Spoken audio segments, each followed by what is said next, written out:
How's everybody doing? Good. All right. We're in normal schedule here this week. Got our guys starting school, so I like what we've done throughout the course of training camp.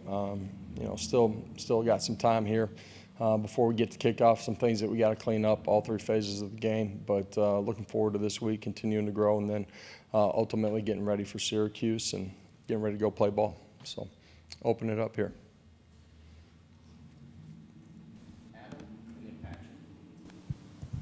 Josh, you've had a lot of different quarterbacks over the years, tall, short, runner, thrower, all different kinds. When you bring in a new quarterback that you haven't coached in the game yet, what's the key to like resetting your brain to match that particular quarterback skill set with the details of the offense? Yeah, ultimately, in the pass game, there's certain things that they may be most confident in as you game plan week to week. That's a part of it. But some things that you put in to attack certain things that you see on film, you try to get them to understand the why behind it. Offensively, it changes from year to year. You change from year to year. It starts with, quarterback and offensive line and, where you can put your skill players to have success. And Joey, through this week and really what he's done through training camp, learning what we're doing offensively, as we get ready for Syracuse here at the end of the week, then making sure that, the things that are in play he feels good about. And I think, that's one of the things with young quarterbacks and with new quarterbacks is getting them to be transparent in those things. What impressed you most about what Joey did, not only during the summer, but during camp too, when he had to go out and win the job? Yeah, first of all, that entire room competed at a really high level. They competed the right way too. They pushed each other in a positive way in the meeting room, out on the practice field. I think our team has great confidence in all of those guys. Joey, through the course of training camp, each and every day continued to grow and take steps and understanding what we're doing and comfort level. Played well in the scrimmages, had good command, and that ultimately led to the decision that we made. You kind of alluded to it there at the end, but what was it about Joey Aguilar that made you believe you had the best chance on Saturdays to win with him at the helm? Yeah, I said it a second ago, but got great trust in all those guys. And the strength of one position room, quarterback included, can never just be one guy. Those guys have all grown, but I think, Joey coming in May, having to learn the offense throughout the late spring, summertime, getting his feet on the grass with our guys, learning how we practice, but also growing each day. Just continued to trend upward in his comfort and control and command of what we're doing. That's decision making, accuracy with the football.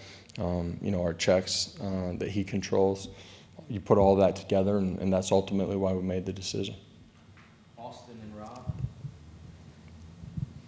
where are you at with your center battle right now between Satterwhite and Pendleton? Yeah, both those guys have competed really well, grown here during the course of our practices. Still competition. Going to need both of them as we get to the fall too. Coach, in 2022, you guys were pyrotechnics on offense, had great success.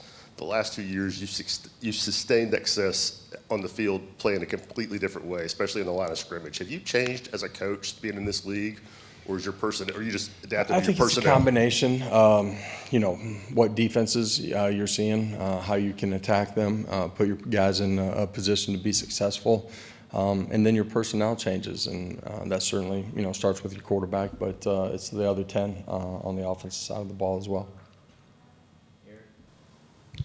Josh, what do you like about defensive tackle, some of those young guys that might be pressed into action now with Heupel sidelined for a few weeks? Yeah, those guys have done a really good job. You look at where they were in January when they got here, the player that they were in spring ball, and then the growth of what they're doing here in training camp. Ethan Utley, explosive, playing twitchy at the line of scrimmage, doing a good job at the point of attack. Isaiah Campbell, wide hip but strong, explosive power. both those guys continue to grow in a really good way. You guys have talked all fall camp about you don't have time to be young. How do you know as a head coach when a young player is ready? What do you look for to know when a young player is ready to be in the spotlight in a game? Well, sometimes it takes being in the spotlight and being in the game to truly understand.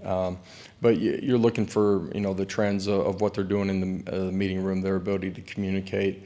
That can be offensively, their assignment, defensively, all the checks that go into it. The ability to play the next play during the course of practice, how they respond to something that didn't go their way. But ultimately here in training camp, the way they compete on a consistent basis with fundamentals, technique, being assignment sound, and playing as hard as you can from snap to whistle. Coach, can you just kind of update us, personnel-wise at receiver? Is Brazel healthy, and Mike? Yeah, Mike's Staley. been with us for a long time. There were a couple of days where we limited him. Chris has been with us here the last few days, and Braylon was with us this last day as well. Coach, you've talked about the decision to name Joey. What's the other part of that conversation for you, like as a coach, when you're telling the quarterbacks about it? What's your message to Jake and George coming out of this? Yeah. First of all, I met with all of them at the same time. You recognize, I've been in that situation on both sides of it, and you understand that there's going to be, heartache, disappointment, and if it's not that way, then you got a real problem. It was a tough decision for us.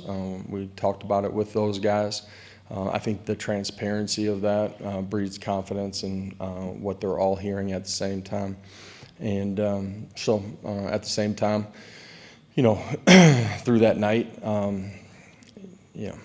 there's the pain of disappointment, right? And coming the next day, you got to find a way to be a great teammate, be the same guy that you have, continue to compete. You name a starter, but you never know when your opportunity is coming. And this message was given to those guys as we sat in the room together. It was given to the entire team too. You got to prepare yourself for when your opportunity is going to come to take advantage of that. And Merck's been great in the building, energy, focus. George has been the same way. Just want those guys to continue to grow. Josh, I guess it's kind of the nature of college football that you're going to have some new starters every year, But in terms of what is going on offense right now, when you're going into an off season with whatever it is, 9, 10 new starters on that side of the ball, how much more urgency or does that put, or does that change the plan, for the summer, and how much progression have you seen getting to this point? Well, we've talked about it with our players, but we've talked about it, or I've talked about it with our staff too. You got to be elite in your ability to teach and help these guys grow through every phase of our off season. And our staff's done a great job. Our young guys have been highly competitive, highly diligent in their ability to grow every single day. And we're not a finished product. Good teams continue to get better throughout the course of the year. You got to take advantage of every day. But our young guys have prepared in a really good way, and I think they're extremely confident right now. And there's a lot of growth that's got to happen before the first kickoff, certainly. But if they continue to attack it, we'll be ready to go play. Josh, you've called Boo day-to-day, or that situation day-to-day. Where does that currently stand? And then what does he have to do between now and kickoff for Syracuse to be back in that fray as far as being able to play? Yeah, Boo's continue to grow in the things that we're asking him to be a great teammate inside of this building every single day. And, the charge for him, but for all of us, is to continue to do that. And, Boo's continue to grow in what he's doing on the field. So, I'm excited and pleased with a lot of things that we've seen from him. In the wide receiver room with Amari Jefferson, what have you seen from him? What role do you expect maybe he'll have this season? Yeah, Amari coming off of the hip surgery as he onboarded here. was limited throughout the course of the workout off season, the winter part of it, and then got an opportunity in spring ball to kind of grow on the back half of it a little bit on the football side of it. Did a great job during the course of the summer, dramatically changing his body. He's a guy that's made some plays out there on the practice field and in the stadium during our scrimmages as well. Expect him to continue to grow throughout the course of the fall here. As a quarterback yourself, you make the announcement 13 days out. How much, the timing of that announcement, how much of that went into, what you went through as a quarterback? Is that the kind of timetable that you would like to have to find out that you have the keys to the offense? Well, I think, first of all, I said it before, we started our first practice, somebody's got to go take it too, and they went through that, got through 2 scrimmages and another practice with those guys competing. I think just, how Joey was continuing to grow inside of it, it felt like it was the right time, for him, but for our football team too, and certainly, having this week, knowing that you're going to be the guy, I think gives him a chance to continue to get his feet on the ground and get ready for kickoff here in week and a half. All right. Thank you. Appreciate it.